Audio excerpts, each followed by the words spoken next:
Hi guys, good morning. I prepared my chatramois in my germ ceramic mug. So ayan, naka-steep ang tea bag dyan. So I'll just let it steep for a while. So I read the ICC decision to deny PRRD's interim release last night. I really read all 23 pages. Because I thought at first, na, you know, it might not be true that it was really Sara Duterte's mouth that sealed the fate of PRRD in the ICC. And it was really mentioned that it was really her mouth. It was. And part and parcel, the supporters, that the reason why he will not be released is because of the further actions of his supporters. It's also in that ICC document. And now, of course, they're gonna appeal. But maybe before you appeal, you might reconsider your strategy. I now understand that you're using PRRD's stay in the ICC as political leverage. I get it now. I mean, I've always gotten it. That's why I left your side.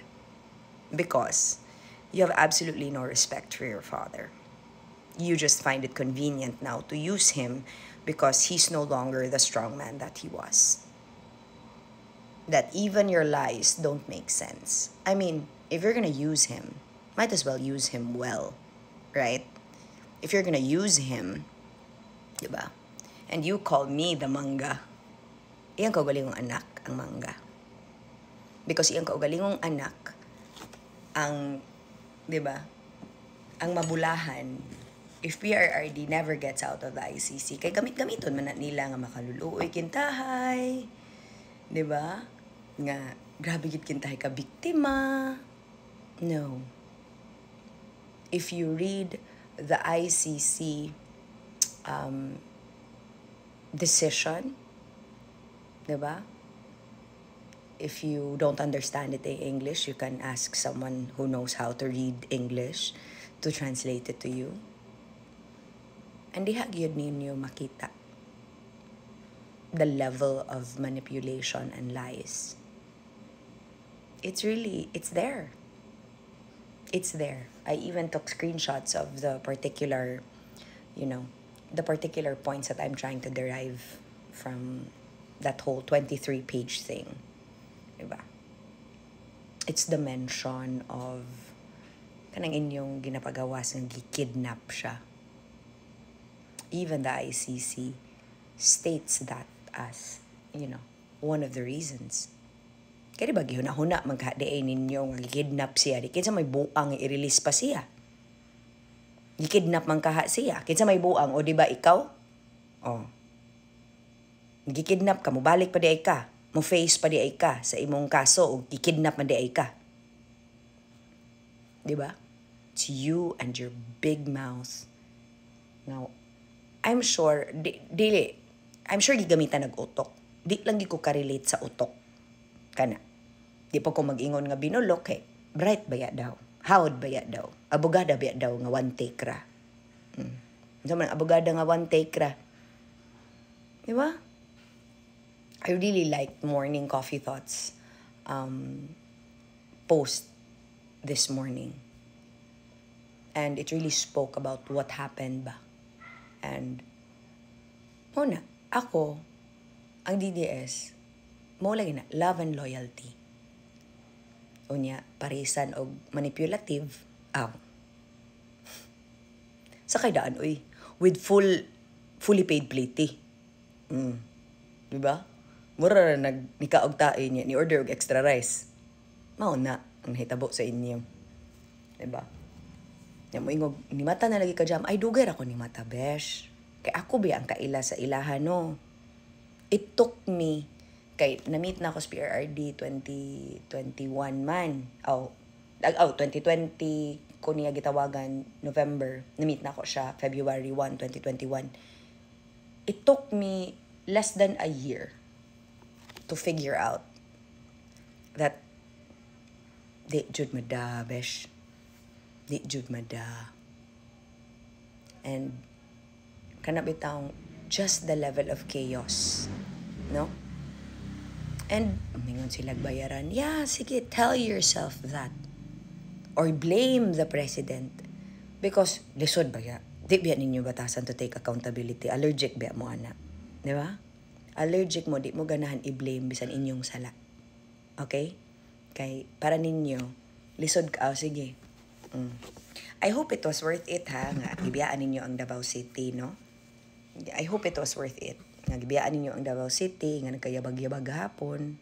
Davao City pa yung anad na biya. Kay, di ba kinahanglan?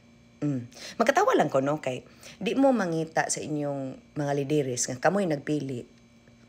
Pero hilas kay mo ingon nga, presidente, dili welcome. Di pa mo anhaon sa Davao City, besh, kay di man ka mo ang epicenter. Kaya bitong, suwig anhidri. Epicenter ka, besh? Dili ka epicenter. Ang narabay mga bulok ko ni ingon, compare ko na ako ang kakusgon. Dili. Wala na ako gi-compare ang kakusgon. Giklaro na ako nga dili ka mo ang epicenter. Kaya bisan pag tinuod manay, Davao Oriental ang epicenter, main character energy kay mo. Pag suroy, dili ka mo, besh, ang main character, ha? Kay dili ka mo ang epicenter. Pag puyo sa mga pipi, murag gadara mong masla. So, muna labing klaro, ha? Kung kinsay gadalag masla, nagets na nako. Muna yung gamiton para kintahay rason nga mudaog siya presidente. My God.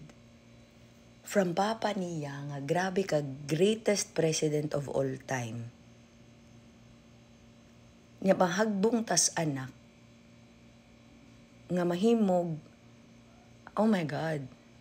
Nga gamiton ang papa para kintay mudaog presidente. Para so mo na tinod nga sympathy vote. Bako. Dili po siguro. Ato sigurong agihon sa tarong nga trabaho. Ato sigurong agihon siguro sa kasaktos otok. Kay even ang inyong Congress meow. Inyong Congress meow. By the way, he did something right. May pa siya. May pa si Congress meow. Because of his filing of the impeachment complaint against PBBM, na-save si PBBM o 1 year nga dili siya ma-impeach. Thank you, Kiko, for being useful to this government for a change. Although, wa man jud kay nahimo as a congressman kay wa bigi kay bills passed, no? Bisan mo na imong trabaho. Sundog, biya po kasi mag-suportahan. Di ba? Pero, the one time nga nakita kay gibuhat sa Congress, nasakto pagig ka. Diba? To the benefit of the president. Thank you. Thank you, Kiko. Really. Thank you. No? Kay na-immune. And speaking of immunity, hanto dira ba February? Ang immunity ninyo po sa inyong mga dapat atubangonon, ha? Dili lang kaita mag subrag dalag masla. Panarbaho sa siguro mog sakto. Gipili ba mos mga tao? Ako gipili ba tika gabi ba na akong lunod patay para, di ba? Actually, dili ko moingon nga nabudol ko. Kaya wa pa ka ni daog. Nikalas naman ko. Diba? April 14 pa ba ko nikalas. April 1 gyud ko ni decide. Kasi kato inyong gibuhat sa ko. April 1 pag gyud ko niingon, no more. Never again. And that was a really great decision. And after reading last night's ICC decision dito. Yeah.